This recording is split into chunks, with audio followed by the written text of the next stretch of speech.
Hi guys, welcome to my coffee show. My name is Jack and today we are playing with my new Hyper Burrs from Lebrew. First of all, big thank you to Lebrew for sending us those two sets of burrs. I will put the links in the description. When you open the website, you notice that, well, at least it looks like they are very serious about coffee. They make many different burrs, different sizes, obviously, even some conical burrs I can see here. They also work with coffee roasting and coffee roasters, so they have some equipment. Half of that I don't even know what it is for. They are also introducing a hand grinder, something that I would love to test at some point. We will see if I manage to get that. But today we are talking about the Hyper Burrs 64mm Hyper Burrs. They kindly sent to me espresso and brew burrs. Today we are concentrating on those espresso burrs. I may do another video about those brew burrs. What I'm planning to do, I will obviously talk about those burrs, my experience with them, and then I will tell you where they stand against Standard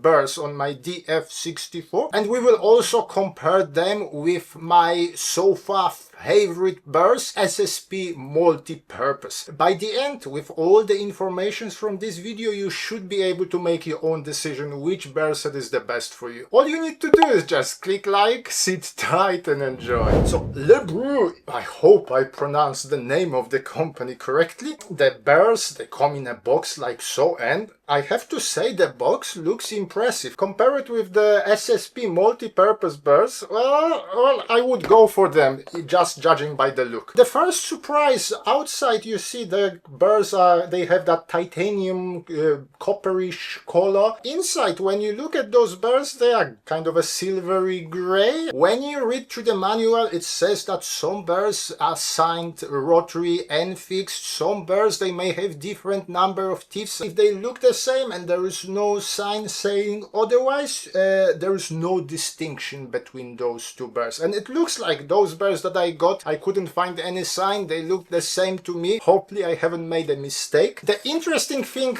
here was that on top of the burrs, they also sent me 4 of these. Those are the things that you put underneath your burrs. At first I put the burrs inside without them, and it was very difficult to hit the espresso spot. The range for espresso was tiny. Then I put just one in the top, in the stationary burr, and it didn't change that much. Then I put another one underneath the rotary burr, and it was too much. There was that noise from the grinder that I didn't like, so I didn't even try. Then I removed the top and I just left the one underneath the rotary burrs, and it works nicely now. So obviously different 64mm grinders, they may behave differently. Now, if you are familiar with coffee burrs, I'm sure you heard about burr seasoning. I don't really know how it works, but it seems like it works. So when you use the burrs for the first time, the flavor notes may be all over the place, and when you put maybe 5 kg of coffee through them, they usually move into the better direction, more pleasant direction. With those Lebrew burrs, they say that our burrs have been through the passivation process and they do not require seasoning. Not sure what to think about it. Let me know in the comments, but I haven't seasoned them. I mean, I've been using that espresso burr sets for the last week and a half, but I haven't purposely seasoned them. With my other burrs that I'm using today, Standard and SSP, they were properly seasoned. Okay, so first look at those burrs. That pour-over burr set looks very similar to SSP multi-purpose burrs, while this espresso burr set looks more like the Standard burrs or like high uniformity burrs from SSP. On the website you can find the ways that they tested those burrs, the particle distribution and so on, the flavor notes and so on. You can check it yourself. I'm not a coffee expert. I mean, I had drank my fair share of coffee,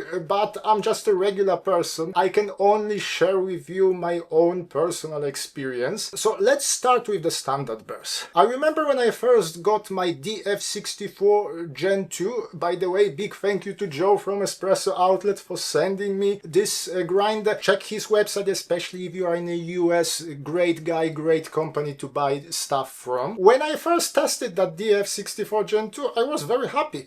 I'm still happy with the grinder, but I quickly put different sets of burrs there. So during my test for this video, when I tried the coffee from those Standard Burrs for the first time, I couldn't drink it. It was acceptable for milk-based drinks, but for espresso, especially with some expensive coffee, you get some acidic notes. I think they're slightly magnified. You get some chocolatey or bitter notes on the other end, also slightly magnified, but the nuances, I couldn't find them. I would still say start your DF64 journey with Standard Burrs, see how you like them. The big advantage of those burrs is that it is much easier to find a spot for espresso than with those more advanced burrs. They are a bit trickier. Just a quick note, my DF64 Gen 2 came with, I'm quoting, Chinese burrs made by undisclosed producer. Some of you may have DF64 with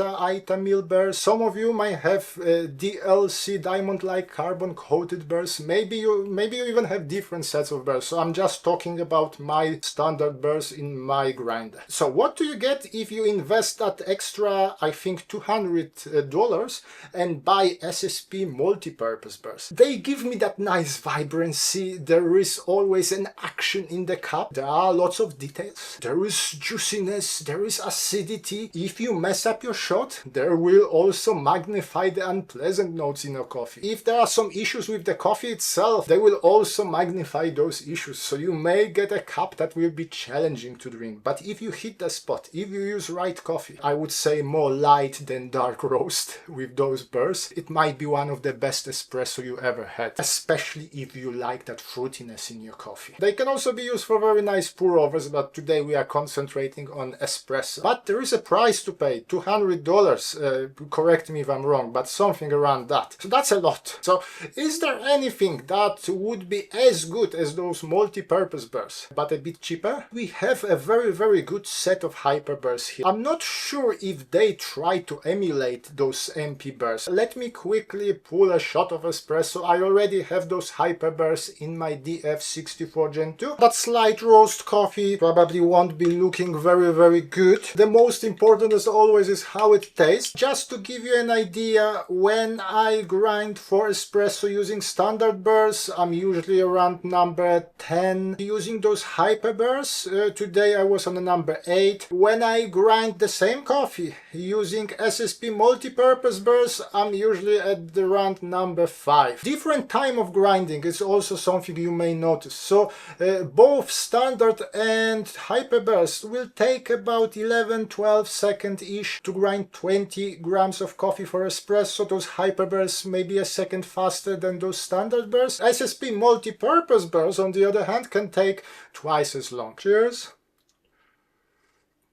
I don't know why it does it, but the sweetness is almost gone, especially versus those multi-purpose burrs. I'm using this crazy horse coffee from Heart and Graft coffee roasters. They say it's rare and experimental. Overall composition, very nice, very neat and dry. When I first tried them, I had few shots. The shots from those burrs were similar to those MP burrs. With some of them, it was difficult for me to distinguish which is which. What you get with those Hyper Burrs, nice level of detail, so you get nuances in the coffee. The notes are playing nicely together. You get acidity, you get, if there are any harsher notes, you get those harsher notes. So again, it's the same as with multi-purpose burrs. If you don't hit your right numbers, the shot might be challenging to drink. If you hit it right, you will get that pleasant shot of espresso. But versus multi-purpose burrs, you won't find that much of that juiciness. If you don't mind that drop in terms of sweetness in your cup, those might be the burrs for you. There is one more 64mm burrs from Lebrew, and that's, they call it sweet burrs. So I guess those burrs would magnify that sweetness. I haven't tried them, so I'm just speculating, but maybe if sweetness is your main goal in your cup of coffee, maybe go for those sweet burrs instead of those espresso burrs. Very good. If you are still here, by the way, definitely click like, consider subscribing to the channel. If you tried any of those burrs, let me know in the comments what you think about it, especially if you tried those Hyper Burrs. Do you like them? Do you agree with my findings? If you disagree with me, you can write the comment there. I will obviously block you. What is your favorite 64mm bursts and why? But for today, thank you very much for watching. My name is Jack, this is my coffee show, and hopefully I will see you soon. Thank you, bye!